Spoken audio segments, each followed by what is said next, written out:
એટલે આ ઈશ્વરનો સંકેત છે. આપણે બધા તો માણસો છીએ, આપણી તો એક મર્યાદા હોય, પણ ભગવાન કઈક ઈશારો આપણને કરે છે. નહીતર વિસાવદર 30 વર્ષ નવી પાર્ટી આ બધું ભેગું કેમ થઈ ગયું? એક જ જગ્યાએ ભેગું કેમ થયું? જો ભગવાનનો સંકેત ન હોત તો કદાચ હું કતારગામનો ધારાસભ્ય બની ગયો હોત. ધારાસભ્ય તો ત્યારેય હોત, પણ એમાં સંકેત નહોતો. સંકેત તો વિસાવદરથી ચૂંટણી જીતું નહીં એમાં જ સંકેત આવે છે દોસ્તો. અને એ સંકેતને ઓળખવાનો છે આપણે બધાએ કે ભગવાન શું ઈચ્છે છે.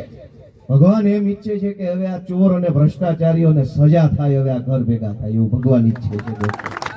અને એટલે ભગવાન જ્યારે ક્યારેય પણ સારું કામ કરવાની ઈચ્છા રાખે ત્યારે ભગવાન કોઈને નિમિત્ત બનાવે. ભગવાન સદેહે આપણી વચ્ચે આવે ને એ જ બધું કરે એવું હોય નહીં. ભગવાન આપણને નિમિત્ત બનાવવા માંગે છે. ભગવાન આમ આદમી પાર્ટીને નિમિત્ત બનાવવા માંગે છે.